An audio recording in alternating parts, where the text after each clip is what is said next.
दर्शकों, भारत में खापों का एक बड़ा महत्व है। ये खापें आखिर क्यों बनाई जाती है, क्यों बनाई गई है, और भारत की अगर बात करें, भारत के गांव में इन खापों का बड़ा अहम योगदान रहा है। इनमें से एक बड़ी खाप का जिक्र हमेशा रहा है, बिनैन खाप का। इसके बारे में आज हम चर्चा करेंगे और इस समय इस चर्चा में मेरे साथ मौजूद है गलियारा टुडे के चीफ एडिटर इंद्रपाल चाहर जी, जो कि एक इतिहासकारक है।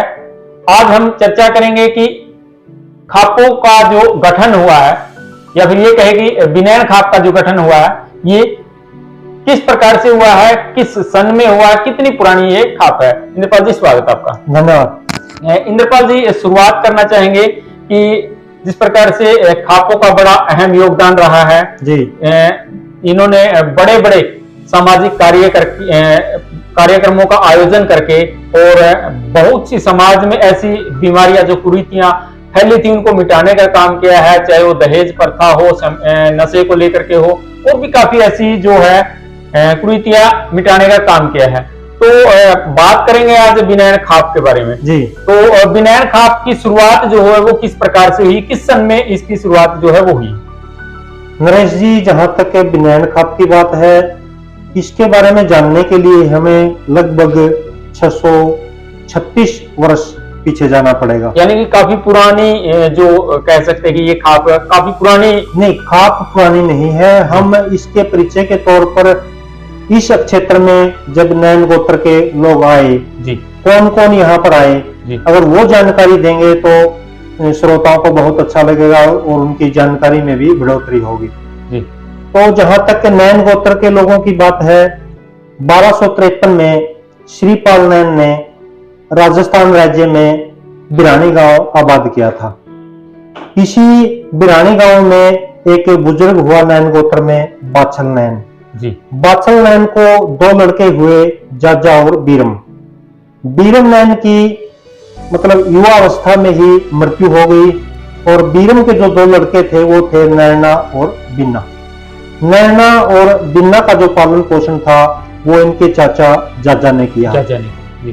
तो इसके बाद इसी परिवार में कुछ पीढ़ी बाद एक बुजुर्ग हुआ, चौधरी शेर सिंह नैन। चौधरी शेर सिंह नैन की शादी 1386 में राजस्थान राज्य में बालेवास गांव में हुई थी।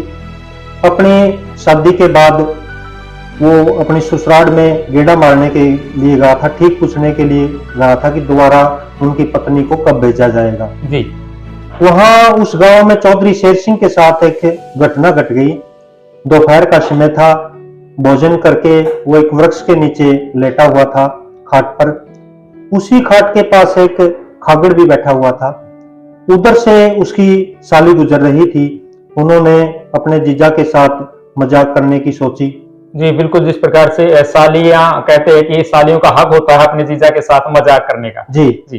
तो उस खाट पर जो शेर सिंह नैन लेटा हुआ था, उसकी सालियों ने एक रस्सी लेकर एक रस्सी का छोर तो खागड़ के पैर के बांध दिया, और दूसरा जल्दी जल्दी शेर सिंह नैन के जो पैर थे पैरों की तरफ उसमें उलझा दिए जी। और उसके बाद खागड़ को लाठी मार दी। जब खागड़ उठकर भागा तो पीछे पीछे खाट का खुड़का हुआ, तो जो खागड़ था और ज्यादा घबरा गया और तेजी से भागा, जिसके कारण शेर सिंह नैन का जो सिर था वो चारपाई के दोनों जो तोड़े हैं इधर उधर उस पर लगे, जिसके कारण इस मजाक में चौधरी शेर सिंह नैन की जान चली गई। यानी कि सालियों ने जो मजाक किया था, उस मजाक का काफी बड़ा नुकसान हो गया। जी बिल्कुल जी। उस समय गांव बहुत छोटे छोटे थे, लगभग प्रत्येक गांव में 15-20 घर होते थे। दामाद की मृत्यु के बाद पूरे गांव में घबराहट मच गई। पूरा गांव इकट्ठा हुआ और ये निर्णय लिया गया कि अब क्या किया जाए, क्योंकि 2-4 दिन के बाद इसके जो परिवार वाले हैं वो आएंगे, पूछेंगे कि हमारा लड़का कहाँ गया। जी बिल्कुल। तो वो घबरा गए। उन्होंने सच्चाई छुपाई, सच्चाई आगे नहीं लाए, और उन्होंने निर्णय लिया कि जब भी यहाँ कोई बात करने के लिए आएगा तो ये कह दिया जाएगा कि आपका लड़का तो यहाँ आया ही नहीं। यानी कि एक बड़ा झूठ परोसने का प्लान बनाया गया। जी बिल्कुल। समय की धारा बहती रही। शेर सिंह परिवार ने अपने कुछ लोगों को अपनी रिश्तेदारियों में भेजा। 3-4 महीने कोई सुराग नहीं मिला। तो वो घूम फिर कर बैठ गए। जी इसके एक साल बाद बैसाख का महीना था 1387 में बिरहानी गांव की एक बारात बालनेवास गांव से होकर गुजर रही थी, कहीं आगे जा रही थी। गर्मी का समय था, बारातियों को प्यास लगी तो वो एक कुएं पर रुक गए। उस कुएं पर कुछ औरतें पानी भर रही थी। जब उन्होंने, औरतों का स्वभाव होता है पूछने का कि बाराती किस गांव के हैं, जी तो उन्होंने कहा कि हम बिरहानी गांव के नैन हैं। भगवान की कृपा से उन्हीं औरतों में से चौधरी शेर सिंह की पत्नी भी थी। तो उन्होंने नैन गोत्र के लोगों पर एक ताना कस दिया कि नैन क्या आज भी जिंदा है। तो वो आश्चर्यचकित रह गए। उन्होंने उस लड़की से पूछा कि आप ऐसे कैसे बोल रही हैं। यानी इत्तेफाकन ने वो उस की पत्नी जो है वहीं पर मौजूद थी जी। और उन्होंने उन बारातियों पर एक ताना कस दिया कि उस गांव में क्या आज भी इस गोत्र के लोग मौजूद हैं। जी जी तो उन्होंने कहा कि आप ऐसे कैसे बोल रही हैं। तो उस लड़की ने कहा कि मैं आपकी बहू हूँ, जो चौधरी शेर सिंह नैन थे उनकी पत्नी हूँ, और ऐसे ऐसे इस गांव में घटना हो गई थी। चौधरी शेर सिंह इस गांव में आए थे, मजाक मजाक में उनकी मृत्यु हो गई, लेकिन इन्होंने आपको गुमराह किया और सच्चाई नहीं बताई। जो झूठ परोसा गया था लोगों को, वो सच्चाई के रूप में फिर उस महिला ने, उसकी पत्नी ने बता दिया। जी बिल्कुल जी। इसके बाद कुछ समझदार बुजुर्ग थे, उन्होंने कहा बेटी आप 2-3 दिन रुको, क्योंकि उस समय जो रोटी होती थी बारात में वो 3-4 दिन की होती थी। आप 3-4 दिन इंतजार करो, उसके बाद हम कुछ करते हैं। जब वो बारात से वापिस आए गांव बिरहानी, तो सारा बिरहानी गांव इकट्ठा कर लिया गया और सारे गांव के सामने ये सच्चाई रख दी गई कि जो अपना लड़का शेर सिंह ससुराल में गया था, वहां उसकी मृत्यु हो गई और वहां में गुमराह किया गया। तो जो कुछ युवा थे वो जोश में आ गए। उन्होंने प्लानिंग बनाई कि हम जो गांव बालेवास है उस पर चढ़ाई बोलेंगे और जो गांव की पत्नी है उसको लेके आएंगे, वो अपने गांव की बहू है। जी। अगले दिन ऐसा ही किया। वो तो पूरी तैयारी के साथ गए थे, बिरहानी के जो नैन थे, लेकिन जो बालेवास गांव के लोग थे उनको किसी प्रकार का पता नहीं था। नैन गोत्र के लोगों ने एकदम बालेवास गांव पर चढ़ाई कर दी और लगभग सारे गांव को खत्म कर दिया। एकदम से अचानक से हमला कर दिया गया। जी। इसके बाद दोबारा गांव इकट्ठा किया गया। एक समझदार जो बुजुर्ग था उसने कहा कि आपने बहुत बड़ा घिनौना कार्य किया है। कुछ समय के बाद 2 या 4 दिन के बाद ये बात दिल्ली तक पहुंच जाएगी, और उस समय दिल्ली पर फिरोज शाह तुगलक का राज्य था। जी बिल्कुल। उस बुजुर्ग ने कहा कि जैसे ही बात दिल्ली जाएगी आपके सारे परिवारों को कोल्लू में पिड़वा दिया जाएगा, यातनाएं दी जाएंगी। तो उन्होंने पूछा कि अब क्या किया जाए। तो उस बुजुर्ग ने कहा कि जितना जल्दी हो सके जिस दिशा में जाया जाए यहाँ से निकल जाओ। यानी कि यहाँ एकत्रित मत रहो, अपने अलग अलग दिशा में निकल जाओ। जी।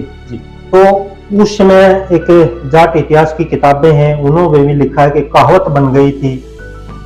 उस समय की अगर बात करें तो एक दोहा उस समय चल पड़ा था, एक कहावत कह सकते हैं। जी। छिन छिन मेघा बरसे छिल्लर छिल्लर पानी, नैन नैन उड़े गए खाली रह गई बिरानी।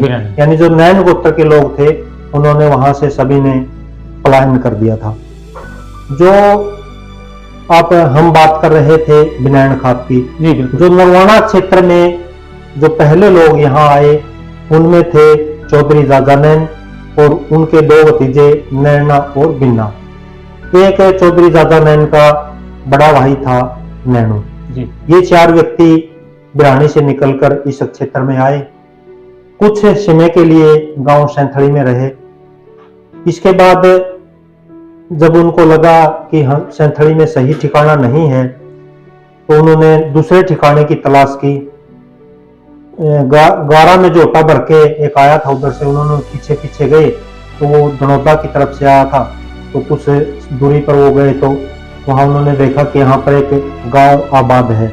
जी बिल्कुल। एक बार मैं आपको बीच में रोकना चाहूंगा। देखिए दर्शकों, पुराने समय की ये कहानी है और कहानी भी काल्पनिक नहीं है।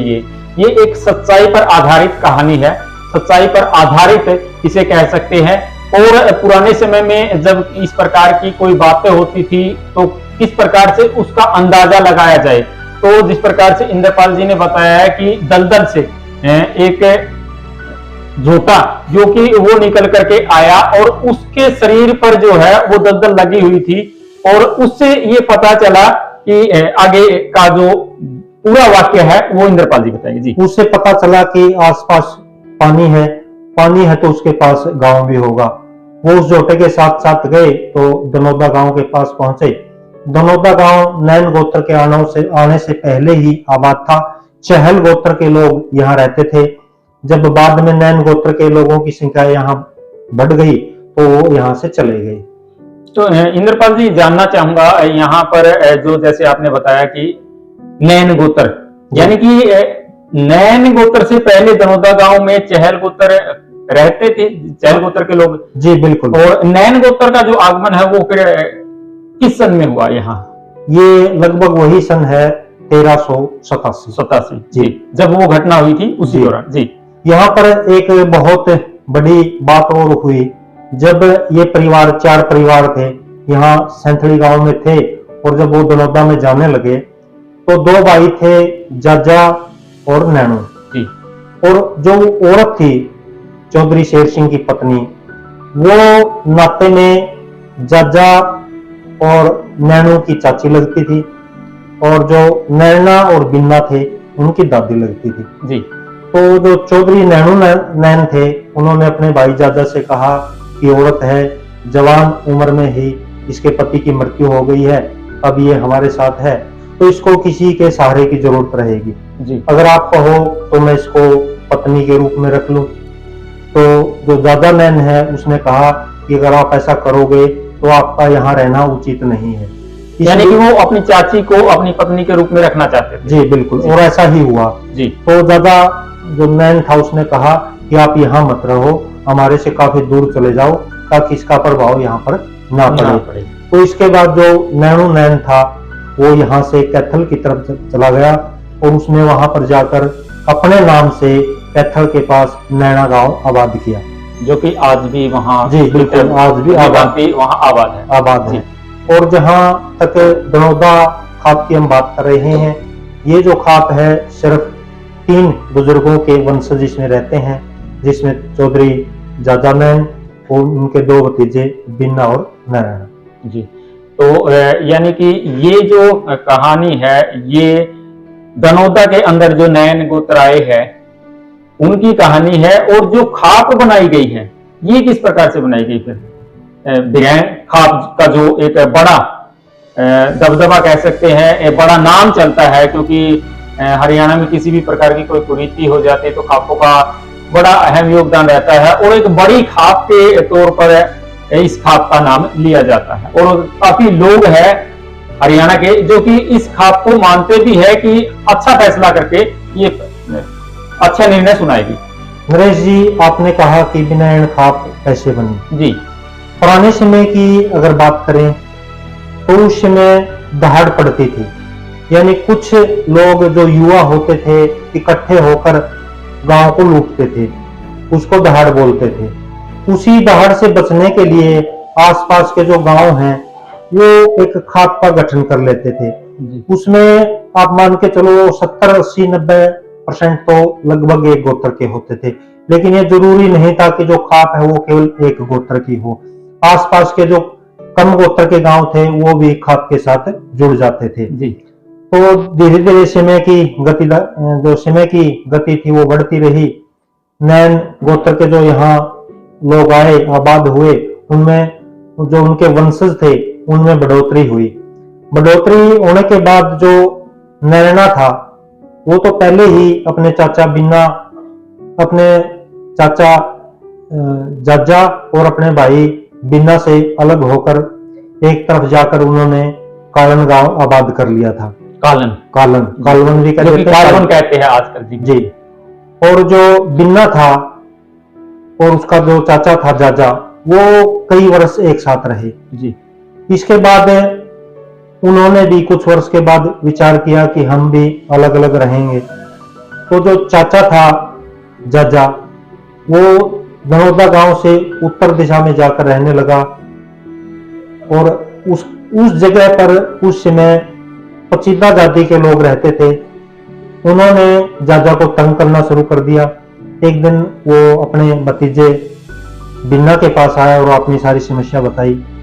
उसके बाद उसके भतीजे ने कहा कि चाचा आप स्थान परिवर्तन कर लो। यानी कि जहाँ रहते हैं यहाँ इस स्थान को छोड़ करके कहीं और दूसरी नहीं जगह? नहीं, स्थान परिवर्तन कर लो। जहाँ मैं रह रहा हूँ इस जगह आप आ जाओ, और जहाँ आप रह रहे हो उस जगह मैं चला जाऊंगा। यानी कि जगह की अदली बदली होगी। जी, क्योंकि उन्होंने कहा कि मैं जवान हूँ, उनसे लड़ सकता हूँ, आप बुजुर्ग हो, उनका सामना नहीं कर सकते। जी। इसके बाद जो उसका चाचा था जाजा, वो धनौदा गांव में आ गया, और जो भतीजा था बिन्ना वो उत्तर दिशा की ओर चला गया, जहाँ बाद में धमतान गांव आबाद हुआ। जी। और जो खाप की अगर हम बात करें तो जो धनौदा खाप है, इसीलिए जो धनौदा का नाका है वो बड़ा है, क्योंकि जो धनौदा के 12 गांव हैं तपे के, वो उनके चाचा के हैं, इसलिए मतलब बड़ा नाता धनौदा का माना जाता है। जी। अच्छा इंद्रपाल जी, देखिए इसमें भी तपे बताए गए हैं। टोटल कितने तपे हैं बिनैन खाप की अगर बात करें? बिनैन खाप में 3 तपे हैं, धनौदा तपा, कालवन तपा और धमतान तपा। मोटा मोटा यह कह सकते हैं कि जो 3 बुजुर्ग यहाँ रहे, उन्हीं के जो गांव आबाद किए, उसी के हिसाब से तपे बने। जो उनके चाचा ने गांव बसाए, उनका तपा बन गया धनौदा। एक भतीजे के नाम पर जो गांव बसे, उनका तपा बन गया कालवन, और दूसरे भतीजे ने जो गांव बसाए, उसका तीसरा तपा बन गया धमतान। तो टोटल कितने गांव जो है वो बस गए होंगे फिर इन तपों के अनुसार? इन तपों में लगभग आप मान सकते हैं कि 56 गांव लगभग इस तपे में है। जहां तक धनौदा तपे की बात है, धनौदा तपा में 12 गांव हैं। धनौदा कला, धनौदा खुर्द, जाजनवाला, सैंथली, हसनगढ़, लितानी, सच्चा खेड़ा, कड़ौदा कला, कड़ौदा खुर्द, भीमेवाड़ा और बिखेवाड़ा। जी। और जहां तक कालवन तपे की बात है, इसमें कुछ गांव हैं। कालवन है, कन्हड़ी है, खरड़वाल है, कमालवाला है, बलियाला है, सुलेड़ा, जुलेड़ा, राजगढ़ डोबी, लोचब, ये गांव इसमें आते हैं। जी। ये तीसरे तपे की अगर बात तीसरे तपा देखो बहुत बड़ा है। वो लड़का काफी बलवान था और काफी लंबे क्षेत्र पर उसने अपने गांव बसाए थे। धमतान तपा, इसमें है गांव आते हैं धमतान, लोन, खरड़, हमीरगढ़, खानपुर, हरनामपुरा, कानाखेड़ा, अमरगढ़, करमगढ़, दरौदी, नहरा, बोपर, अंदाना, करौदा, बुल्लन, गुलाडी, रसीदा, डाबी टेक सिंह, नारायणगढ़, फुलिया कला, फुलिया खुर्द, पदार्थ खेड़ा, रेवर, पिपल था, टिटोली, हंसडहर, राजगढ़ डोबी, रामगढ़, फरैन कलोरो, फरैन खुर्द, ये गांव इसमें आते हैं। इंद्रपाल जी, यहाँ मैं थोड़ा सा जानना चाहूंगा, जैसे आपने टिटोली का नाम लिया, ये टिटोली जो एक कह सकते हैं कुंडू गोत्र का भी वो बड़ा गांव रहा है, वो है या कोई और गांव? नहीं, ये दूसरा गांव है, वो रोहतक में है, ये यहाँ पर। जी। और हम बात कर रहे थे जैसे गांव की अदला बदली की थी चाचा भतीजा में, तो कुछ लोगों को ये भी लगता है कि जो धनौदा का क्षेत्र है वो कम है और धमतान का क्षेत्र ज्यादा है। इसमें भी एक रोचक किस्सा उस समय घटित हुआ था। जब दोनों चाचा भतीजा अलग होने लगे, तो अलग होने से पहले शाम को उन्होंने फैसला लिया था कि हम सुबह 4 बजे चाचे को बोला था कि आप धनौदा की तरफ से चलेंगे अपने पशुओं को लेकर, और मैं धमतान की तरफ से चलूंगा। जहां पर भी हम दोनों मिलेंगे वहीं पर अपने गांव की सीमाएं हो जाएंगी। जी बिल्कुल। तो जो जाजा था चाचा, वो बूढ़ा था, बुजुर्ग था, और जो उसका भतीजा था वो जवान था। वो कुछ समय पहले ही, जो जैसे 4 बजे का समय निर्धारित किया गया था, उससे पहले भी चल दिया, और जवान भी था, तेज आया। तो वो तो धनौदा की तरफ काफी नजदीक तक आ गया था, लेकिन जो उसका चाचा था वो ज्यादा नहीं चल पाया। इसलिए अगर क्षेत्रफल की बात करें, जो उसका भतीजा था धमतान जिसमें बसाई थी, वो ज्यादा क्षेत्र पर कवर कर गया। जी। इंद्रपाल जी, एक बड़ा नाम जो इस खाप का पड़ा है, बिनैन खाप जी, आखिर ये किस प्रकार पड़ा है? कैसे इस नाम से इस खाप को जाना जाने लगा? नरेश जी, जब खाप का गठन हुआ तो जो बुजुर्ग थे, मोजिज व्यक्ति, उन्होंने निर्णय लिया कि जो जिसे नैन गोत्र बना है, वो उनका बुजुर्ग था सबसे पहला नैनपाल जी। नैनपाल से नैन गोत्र बना है। उसके बाद उसको लड़का हुआ थरेपाल, खरेपाल को थेतपाल, थेतपाल को जोंज, जोंज को चिड़िया और चिड़िया को बाछल। जी बाछल से नीचे का वर्णन हम कर चुके हैं। बाछल को 2 लड़के थे, जाजा और बीरम। बीरम को 2 लड़के हुए, बिन्ना और नरना। ये इसके चाचा हो गए, ये भतीजा हो गए। इसका वर्णन हम कर चुके हैं, बिल्कुल बता चुके तो उन्होंने निर्णय लिया कि जो एक अक्षर को लिया जाए जिससे हमारा नयन गोत्र चला है उस बुजुर्ग से, जी, और एक अक्षर लिया जाए जो यहाँ पर ताकतवर है और सब में छोटा है। तो जो नैन था वो उन्होंने नैनपाल से लिया, और जो एक अक्षर लिया बी वो लिया बिन्ना से। अच्छा। जो कि सबसे ज्यादा दमतान की तरफ के जो गांव हो बिन्ना के हैं, और वो सबसे छोटा भी था।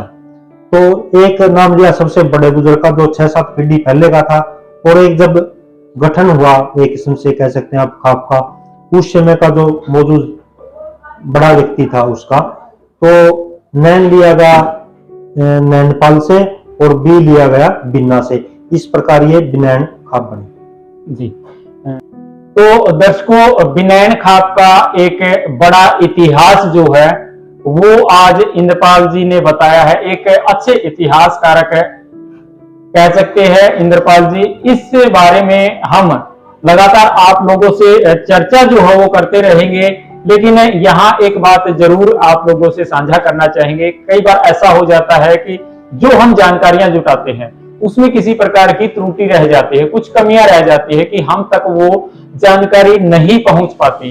अगर आपके पास भी किसी प्रकार की इस पूरी कहानी से जुड़ी हुई कोई भी जानकारी है तो आप हमें जरूर वो उपलब्ध करवाए।